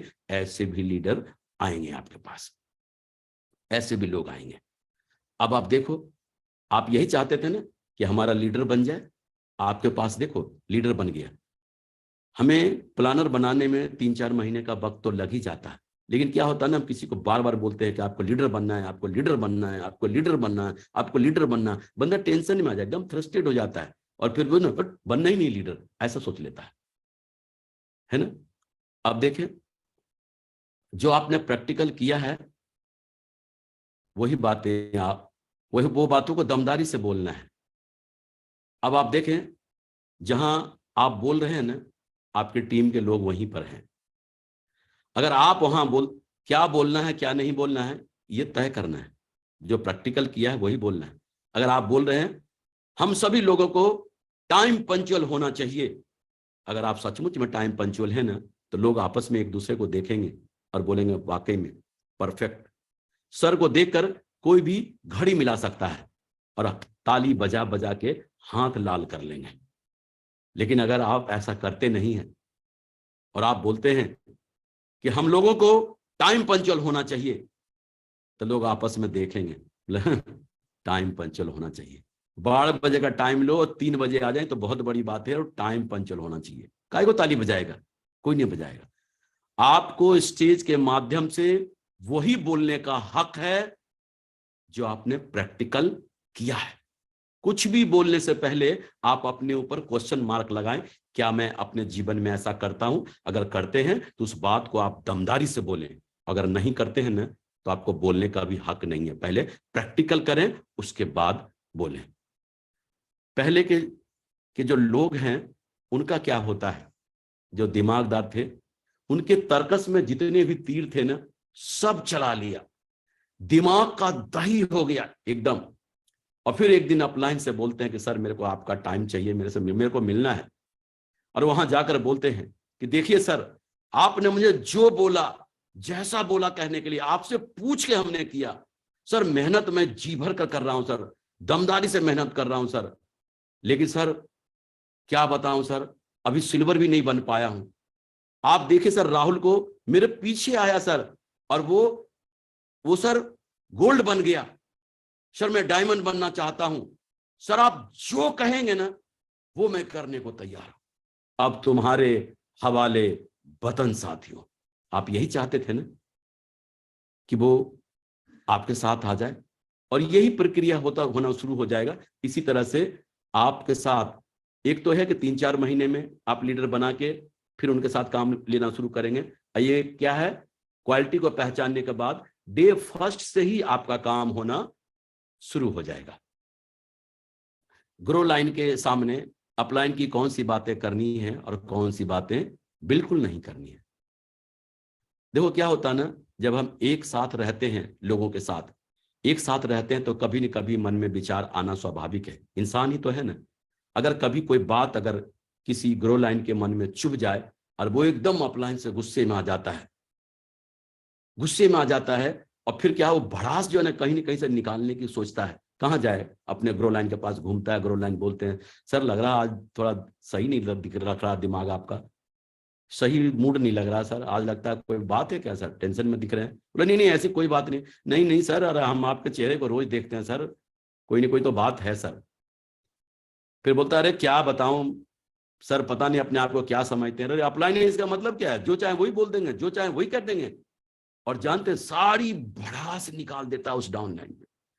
अपलाइन में उसको लगता है कि ये कमियां हैं, एक एक कमियां चुन के बताएगा, एक भी अच्छाई नहीं बताएगा, एक एक कमियों को चुन के बताएगा, ये ऐसे हैं ऐसे हैं ऐसे हैं।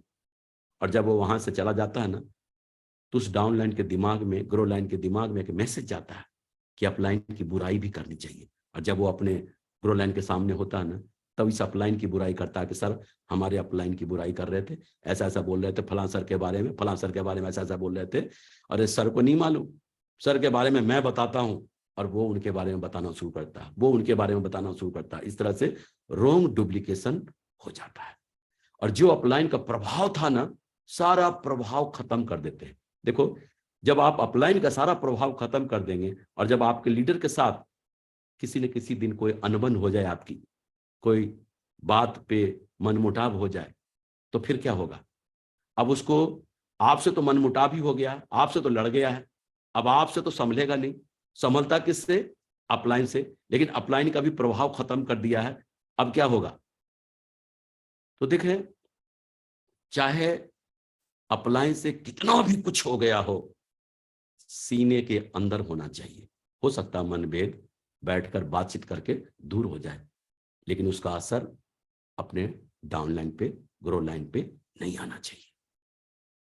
जैसे आपको देसी भाषा में बताता हूं, पति पत्नी में लड़ाई झगड़े होते हैं कि नहीं? बिल्कुल होते हैं। पति पत्नी में जब लड़ाई झगड़े होते हैं ना, तो एकदम पहले तो दोनों फूल जाते हैं, बातचीत बंद हो जाता है उनका। अब बातचीत कैसे होता है? मीडिएटर के द्वारा। मीडिएटर कौन बनता है? बच्चा बनता है, जो 15 साल के, 16 साल के, 18 साल का बच्चा होता है। और मम्मी बोलती है अपने बच्चे से, 18 साल के, बोला राहुल पापा से बोल देना, अब मैं रहने वाली नहीं हूं, अब बिल्कुल नहीं रुकूंगी, और मैं जा रही हूं, और फिर कभी वापस नहीं आऊंगी। उधर पति बोलता है, राहुल मम्मी से बता दे, घर से कदम रखा ना तो मेरे से बुरा कोई नहीं होगा। अब बेचारा डाउन लाइन ये समझ नहीं पा रहा कि अपलाइन अपलाइन आपस में ही भिड़ रहे हैं। एक अपलाइन तो ऐसे भी होते हैं, लेकिन एक मम्मी पापा ऐसे भी होते हैं कि पति पत्नी में जम के लड़ाई हुई है खूब, और 8 दिन बाद सुलह भी हो गया, और बच्चों के कानों कान खबर भी नहीं कि मम्मी पापा में लड़ाई भी होती है। फैसला आपको करना है कि हमको कैसे वाला मम्मी पापा बनना है, वैसे वाला या ऐसे वाला। चाहे अप्लायंस से कितना भी कुछ हो जाए, सीने में दफन करके रखना है। और आप अपने ग्रो लाइन से जो भी चाहते हैं ना कि आप मेरे ग्रो लाइन मेरे बारे में ये बोले, मेरे बारे में ये बोले, मेरे बारे में ये बोले, मेरे बारे में ये बोले, वो सारी बातें अपने अपलाइन के बारे में बोलना शुरू कर दो। वो अपने अपलाइन के बारे में बोलना शुरू कर दो, मेरे अपलाइन ऐसे हैं, जो भी है अपलाइन के बारे में, जो कुछ भी हूं उनके वजह से, उनके बारे में बोलना शुरू कर दें। परिणाम एक राइट डुप्लीकेशन आपके नेटवर्क में चला जाएगा। और देखें, हमारा प्रोडक्ट, कंपनी का शानदार वर्ल्ड क्लास प्रोडक्ट, हमारे ऑनरेबल डायरेक्टर्स माननीय श्रीमान रजत वर्मा सर का ऐसा मानना है। वो कहते हैं अगर किसी भी प्रोडक्ट को अगर एक बार बेचना है ना, तो कोई भी कहीं भी बेच कर आ जाएगा, लेकिन उसी घर से बार बार ऑर्डर आना, इसके लिए हमारा क्वालिटी प्रोडक्ट होना बहुत जरूरी है। अगर क्वालिटी प्रोडक्ट नहीं होगा तो 2 बार 3 बार 4 बार ये ऑर्डर हमारा नहीं आ पाएगा। तो आज हमारा जो प्रोडक्ट है A1 वर्ल्ड क्लास प्रोडक्ट है। क्या बताऊं, आज ये जो च्यवनप्राश कंपनी का एक एक प्रोडक्ट हम खुद अपने जीवन में इस्तेमाल कर रहे हैं। और च्यवनप्राश की क्या बात करें, ये तो ब्रह्मास्त्र है, खासकर सर्दी के दिनों में उनके लिए जो अस्थमा और दमा के पेशेंट है। इसको कंटिन्यू अगर इनका सेवन किया जाए तो एकदम जड़ से खत्म हो जाएगा। हमने देखा है जिनको एलर्जी होता है, मौसम बदलते ही परेशानी आती है, अगर इसका इस्तेमाल करना शुरू कर दें कंटिन्यू, परिणाम बिल्कुल बदल जाएगा। एक से एक प्रोडक्ट है। देखें, फर्स्ट परचेज और सेकंड परचेज में अंतर क्या? फर्स्ट परचेज में क्या है, हमको एक बार लोगों को समझाना होता है और एक बार पैसा मिलता है। लेकिन रीपरचेज में यहां पर भी एक बार अगर किसी को बढ़िया से समझा दिया जाए ना, तो हर महीने पूरा जीवन पैसा आएगा। तो देखें आसान कहां है, यहां या यहां। यहां पर एक बार पैसा मिलेगा, यहां पर हर महीने बार बार पैसा मिलेगा। तो जो लोग भी हमारे बिजनेस में जुड़ते हैं ना, उनको रीपर्चेज के लिए तुरंत प्रोत्साहित करना है, उनको रीपर्चेज के लिए प्रोत्साहित करना है। क्यों? यहां पर सिर्फ खाने और खिलाने पे डालना है लोगों को। खाने और खिलाने पर डाल दिया ना, परिणाम बदल जाएगा। देखो, हमको घर चाहिए सेफ शॉप से, 2 लाख सप्ताह चाहिए सेफ शॉप से, दुनिया घूमना है सेफ शॉप से, कार चाहिए सेफ शॉप से, खानदान दर खानदान पैसा चाहिए सेफ शॉप से। ये सारा कुछ मुझे सेफ शॉप से चाहिए, लेकिन हम खाएंगे बाहर जाकर, तो ये तो नाइंसाफी है ना, और ईमानदारी भी नहीं है। अपने बिजनेस के साथ ईमानदारी भी नहीं है। तो विनती है हाथ जोड़कर, आप पहले खुद खाएं और सच्चाई से, ईमानदारी से, जब आपको अच्छा लगे ना, तो दूसरों को बताएं। हम आपको विश्वास दिलाते हैं, रीपर्चेज में फर्स्ट परचेज के अपेक्षा आसान है 2 लाख लाना रीपर्चेज में, क्योंकि हमको इसकी आदत पड़ चुकी है, इसलिए ये हमको आसान लगता है। इसकी अभी आदत नहीं पड़ी है, इसलिए हमको कठिन लगता है। और एक से एक प्रोडक्ट, किस कंपनी का तो कहना है हमारे डायरेक्टर्स का कि एक भी प्रोडक्ट के लिए हम आपको बाहर नहीं जाने देंगे, हर प्रोडक्ट आपको यहां पे उपलब्ध होगा। आप देखें क्या चाहिए, कंपनी वो सब कुछ हमको पहले ही उपलब्ध करा रही है। मैंने सिस्टम की हर एक्टिविटी को अपने जीवन में उतारा और इसको प्रमोट किया, चाहे सेमिनार की बात हो, चाहे 8 स्टेप ट्रेनिंग की बात हो, चाहे ग्रुप मीटिंग की बात हो, चाहे कोर ट्रेनिंग की बात हो, चाहे लीडर्स मीटिंग की बात हो, चाहे सक्सेस प्रीव्यू सेमिनार की बात हो, चाहे बिजनेस बिल्डिंग सेमिनार की बात हो, चाहे डायमंड सेलिब्रेशन की बात हो, दिशा वर्कशॉप की बात हो, टूल्स की बात हो, चाहे टारगेट की बात हो, चाहे काउंसलिंग की बात हो, एक एक एक्टिविटी को हमने प्रमोट किया। हमको एक चीज इस बिजनेस में बहुत प्रभावित किया और बहुत अंदर तक आने के लिए प्रेरित किया। जब ट्रेनिंग में गया था ना, तो वहां बोला गया था ड्रेस कोड, कोट पैंट और टाई। ये बड़ा एक्साइटेड हुआ था ये सुन के, और हमको लगा था कि हमको भी, मन में एकदम गुदगुदी सी हुई थी कि हमको भी ऐसा पहनने का मौका मिलेगा, क्योंकि मेरे खानदान में किसी ने कोट पैंट और ये टाई पाई पहना नहीं था। सेमिनार में हमको ध्यान रखना, लोगों को प्रोफाइल का ध्यान रखना जरूरी है। अगर प्रोफाइल में बिजनेस को नहीं ले गए ना, लो प्रोफाइल में बिजनेस ले जाने का मतलब है ना, पत्थर से सट टकराना। वहां पोटेंशियल नहीं है, पोटेंशियल कहां है वहां पे देखना है। जहां पे पोटेंशियल है वहां पे जाएंगे ना, तो आपको रिजल्ट मिलेगा। और जहां पोटेंशियल है ही नहीं और वहां पर आप जाकर प्लान कर रहे हैं, अब एक बार बताएं, जो 10,000 रुपये कमा रहे हैं, 8,000 रुपये कमा रहे हैं, वहां आप जाकर भागवत गीता बता रहे हैं, तो बताओ वो कैसे लेंगे? उनकी भावनाओं को क्यों जगा रहे हैं? आप हमें वहां पे प्रोडक्ट को ले जाएं जहां वो कैपेबल हैं। अपवाद हर जगह होते हैं, यहां से भी लोग निकल के आएंगे, लेकिन अपवाद है। लेकिन अपवाद में हमको अपना जीवन नहीं लगाना है। अब देखें, 8 स्टेप ट्रेनिंग में जब शुरुआत होता है तो क्या होता है? फर्स्ट स्लाइड ही होता है, only 3 things gives you 100% success. इस बिजनेस में जो एक्साइटमेंट और जोश और जुनून क्या है, वो क्या है? 90% है। यही है हमारे पास 90%, और 8% जो आपका 8% टेक्निक है, और 2% फाइन ट्यूनिंग, अपने अपलाइन के साथ गजब का तालमेल, अपने अपलाइन के साथ एकदम मर मिटने वाला, हम बने तुम बने एक दूजे के लिए, अपने अपलाइन के साथ ऐसा वाला। और ग्रुप मीटिंग, जैसे जैसे बताया, छोटे छोटे टीम हो उनमें ग्रुप मीटिंग करते चले जाएं।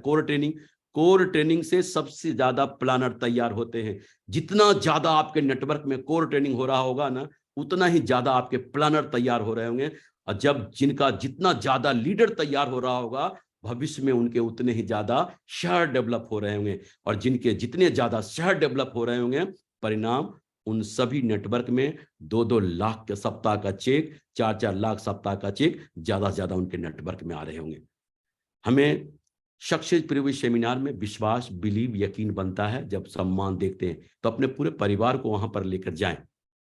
बिजनेस बिल्डिंग सेमिनार जो हमें सिखाता है आगे बढ़ने के लिए। डायमंड सेलिब्रेशन की हमने बात किया ही, दिशा वर्कशॉप की हमने बात किया ही, टारगेट की बात हमने किया, टूल्स की बात तो आप देख ही रहे हैं टूल्स की बात क्या है।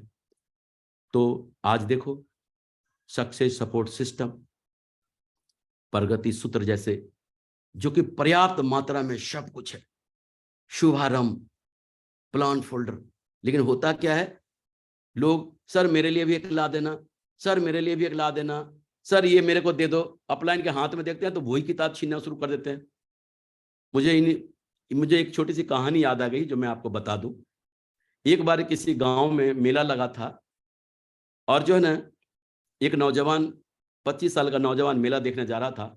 जी मोहल्ले से निकला ना, मोहल्ले की भाभी मिली और बोले, देवर साहब कहाँ जा रहे हैं? बोला, भाभी साहब मेला देखने जा रहा हूँ। बोला, देवर साहब मेरे मुन्ने के लिए एक झुंझुना लेके आना। बोला, हाउ?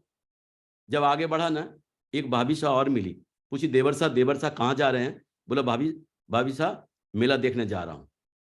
बोला, देवर साहब मेरे मुन्ना के लिए एक झुंझुना लेके आना। बोला, हाउ? जब कुछ दूर और पहुंचा ना, एक भाभी साहब और मिली और बोला, देवर साहब कहाँ जा रहे हो? बोला, भाभी साहब मेला देखने जा रहा हूँ। बोला, देवर साहब एक 100 का नोट देकर उनके हाथ में बोला, देवर साहब मेरे मुन्ना के लिए एक सुंदर सा झुंझुना लेके आना। तो जानते देवर साहब ने क्या बोला? बोला, भाभी साहब किसी का मुन्ना झुंझुना से खेले या ना खेले, आपका मुन्ना झुंझुना से जरूर खेलेगा। तो क्यों खेलेगा भाई? क्योंकि भाभी साहब ने पैसा दिया ना। गांव घर में भी ये जीवन भर आपको याद रहेगा ये बातें। कभी आंटी भी घर मोहल्ले पड़ोस के बोलते हैं, बेटा बाजार जा रहे हो, मेरे लिए ये लेके आना। बोला, हाउ? हाउ कह दिया तो समझ लो आने वाला नहीं है। तो है ना, अपलाइन को आप पकड़ कर छीनो बगैर पैसा दिए, प्रगति सूत्र, अरे ये की है मेरे पास, मैं आपको कैसे दे दूं? नहीं देंगे। लेकिन उसी अपलाइन को पैसा दो, पॉकेट में डाल दो प्रगति सूत्र का, और फिर खींचो ना, पकड़ ढीली पड़ जाएगी, है ना। तो ये ध्यान रखने वाली बात है, टीम को बनाना और उसको टिकाना और फिर उनके साथ काम करना। कुछ लोग टीम बनाना जान जाते हैं लेकिन उनको टिका नहीं पाते, जिनके वजह से उनका नेटवर्क चला जाता है। और कुछ लोग टिका लेते हैं तो उनके साथ मिलकर काम नहीं कर पाते हैं, इसलिए उनका नेटवर्क चला जाता है। जो लोग टीम को बनाते हैं, बनाना सीख लिया और उनको टिकाना, दिशा वर्कशॉप, डायमंड सेलिब्रेशन, इन जगहों पे जाकर उनको विश्वास, बिलीव, यकीन दिला दिया और उनके साथ मिलकर काम कर लिया, वो आगे बढ़ जाते हैं। और रही बात की पॉइंट की बात, तो की पॉइंट मेरे जीवन में तो सिर्फ एक ही है, जो मैंने अपने कसम जो मैंने खाया था अपने मित्र से, कसम मैंने माननीय श्रीमान नरसिंह ग्रेवाल साहब जी से भी खाया था। जब इन्होंने बोला था कि सत्येंद्र प्रसाद जी मैं आपको डायमंड बना दूंगा, उस समय भी मैं खड़े होकर ये बोला था, सर बेटे का मरा मुंह देखा जो आपकी जबान कट जाए, आप बोल के देखना, सत्येंद्र प्रसाद कभी पीछे नहीं हटेगा। और जब मैं घर से बाहर किसी शहर को डेवलप करने जा रहा था तो अपने बेटे के सर पर हाथ रखकर पत्नी से वादा किया था कि बेटे का मारा मुंह देखा जो सत्येंद्र प्रसाद डायमंड नहीं बना।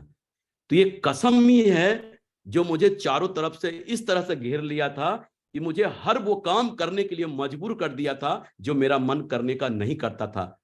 वो हर काम मैंने इस कसम के वजह से किया। और कसम लोग अपने अजीज और अपने खास का ही खाते हैं।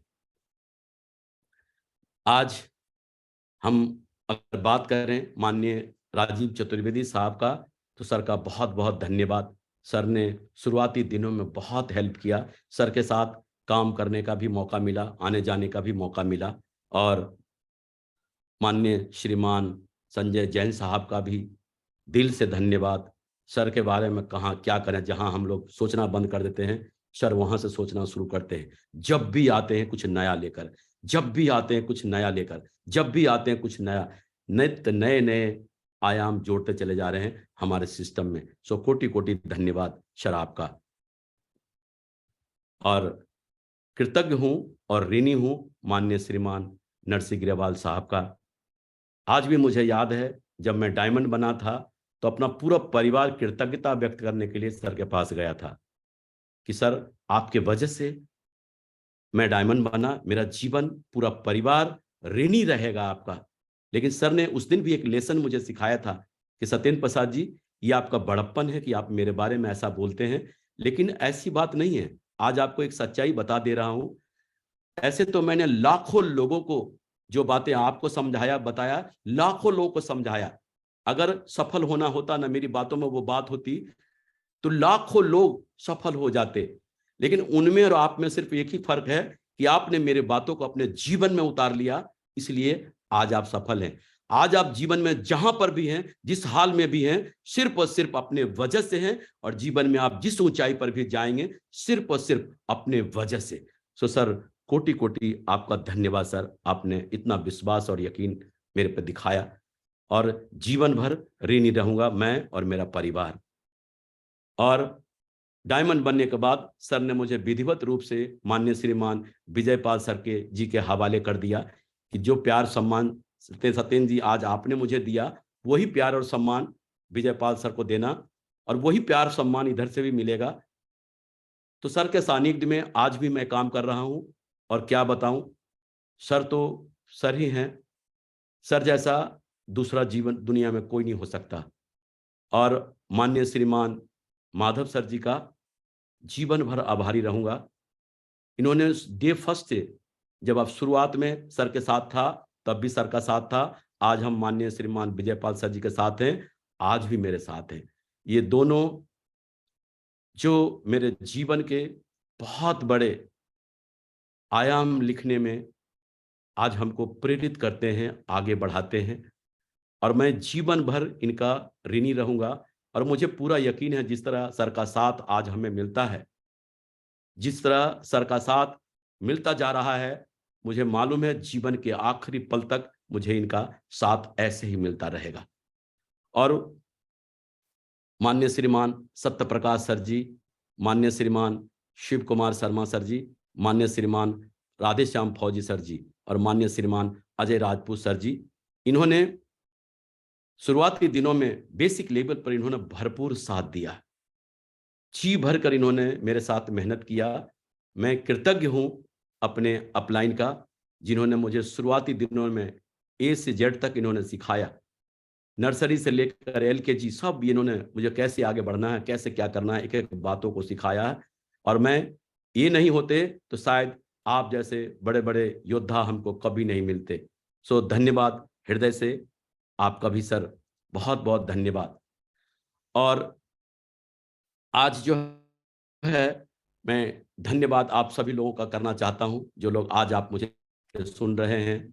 आज हमने अपने जीवन का एक मिशन बना रखा है, जीवन का एक मिशन बना रखा है कि आप चाहे जितनी भी ऊंचाई पर हो, जितनी भी ऊंचाई पर हो, अपना मान हमेशा शून्य के बराबर रखना। हो सकता है आपकी वैल्यू कहीं गिनती में ना हो, लेकिन जिसके बराबर में भी आप खड़े हो जाएंगे ना, उसकी कीमत 10 गुना बढ़ा देंगे, 10 गुना बढ़ा देंगे। हमने ये बात सुना है, फर्क इस बात से नहीं पड़ता कि आज आप जीवन में कहां हैं, कितने सफल हैं। फर्क इस बात से पड़ता है ना कि आप जितने सफल जीवन में हो सकते थे, क्या उतने सफल हुए क्या?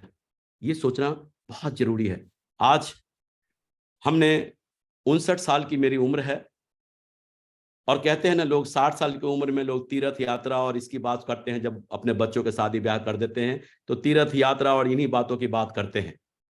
हमने भी सोचा कि अब इस उम्र में हम क्या करें, और हमने पति पत्नी दोनों ने मिलकर यह फैसला लिया है कि जब तक मेरे पैर चलेंगे, जब तक मैं सेफ सॉफ्ट के नेटवर्क में ही मिलूंगा, फील्ड में ही मिलूंगा, आप लोगों के सामने ही मिलूंगा। मेरा तो तीर्थ यात्रा यही है, जीना यहां, मरना यहां, इसके सिवा जाना कहां। ये मेरा तीर्थ यात्रा यही है। और लोग ये ना समझें कि आज मैं बूढ़ा हो गया, 59-60 साल का हो गया। 25 साल के भी बूढ़े होते हैं और 60 साल के भी बूढ़े होते हैं। आपकी उम्र क्या है, इस बात से कोई फर्क नहीं पड़ता। फर्क इस बात से पड़ता है कि आपकी सोच किस उम्र की है, इस बात से फर्क पड़ता है। और आज मैं जीवन भर एंजॉय करता रहूंगा, लोगों के बीच में घूमता रहूंगा और काम करता रहूंगा, और इसी तरह से मैं जीवन को आगे ले जाऊंगा। मेरा जीवन में एक ही मिशन है कि लोग इस दुनिया से जाते हैं, जब शमशान घाट जाते हैं, किसी के 4 लोग नहीं मिलते, 10 लोग नहीं मिलते, लेकिन मेरे वजह से अगर किसी के घर में खुशियां आई हो ना, तो उनके आंसुओं पे मेरा हक होगा। और मेरा सपना है कि जब मैं इस दुनिया से जाऊं, 2-4 नहीं, ऐसे भी जनाजे होते हैं पूरे शहर में जगह नहीं मिलती है। और मैं जीवन पर्यंत इसी मिशन के लिए काम कर रहा हूं। पति पत्नी दोनों इसी मिशन के लिए काम कर रहा हूं। और आखिरी में मैं अपनी बातों को एक ही बात कहकर समाप्त करूंगा। 3 मित्र थे, तीनों में बहुत गहरी दोस्ती थी। एक का नाम दौलत, दूसरे का नाम ज्ञान और तीसरे का नाम विश्वास। तीनों एक समय ऐसा आया कि तीनों को बिछड़ने का समय आया। दौलत से पूछा कि दोस्त, आज हम बिछुड़ रहे हैं, जीवन में कभी मिलने का मौका मिले तो हम आपसे कहां मिलेंगे? दौलत ने बोला, मैं अमीरों के पास मिलूंगा। लेकिन जब ज्ञान से पूछा कि दोस्त, आज हम बिछुड़ रहे हैं, जीवन में कभी मिलने का मौका मिले तो मैं आपसे कहां मिलूंगा? तो उन्होंने बोला, मैं विद्यालय में मिलूंगा, मंदिर में मिलूंगा, मस्जिद में मिलूंगा, गिरजाघर में मिलूंगा, गुरुद्वारे में मिलूंगा। और विश्वास गुमसुम सा एकांत में पड़ा हुआ था। दोनों ने जाकर विश्वास से पूछा कि दोस्त, आज हम बिछुड़ रहे हैं, अगर जीवन में कभी मिलने का मौका मिले तो हम आपसे कहां मिलेंगे? विश्वास बहुत ही गहरी सी सांस लेकर बोला कि दोस्त, जीवन में एक बार अगर मैं बिछुड़ गया ना, तो फिर कभी नहीं मिलता हूं, कभी नहीं मिलता हूं। तो दोस्तों, विनती है आप सभी से, आप अपने अपलाइन का, आप अपने ग्रो लाइन का, आप अपने परिवार का विश्वास बना के रखें। सच कह रहा हूं, अगर आप अपलाइन का विश्वास जीतने में कामयाब हो गए ना, तो उनके दिलों पर राज करेंगे और जीवन भर माला माल रहेंगे। मैं इन्हीं बातों के साथ आज की बात समाप्त करना चाहूंगा। आप लोगों ने धैर्यपूर्वक मुझे सुना। मैं कृतज्ञ हूं माननीय श्रीमान नरसिंह ग्रेवाल साहब का, आपने मुझे मौका दिया तमाम मेरे दोस्तों से रूबरू होने का। धन्यवाद। आखिर में मैं एक ही बात कहूंगा, नमस्कार, जय हिंद and go crown master. Thank you Satyendra Prasad ji. आज आपने बिल्कुल दिल से बातें करी हैं, दिल खोल के बातें करी हैं और एक एक चीज फैक्ट एंड फिगर के साथ बात करी है, प्रूफ के साथ बात करी है। और मैं तो ये बोलूंगा, आपने गागर में सागर भर दिया। सुपर डुपर हिट सेशन रहा। I am proud of you और मुझे फक्र है कि आप जैसे साथी के साथ हमको काम करने का मौका मिला। मैं चाहता हूं सत्येंद्र प्रसाद जी के लिए दोनों हाथ ऊपर करके दिल से एक जोरदार तालियों से हम धन्यवाद देते हैं। बहुत तूफानों से लड़ने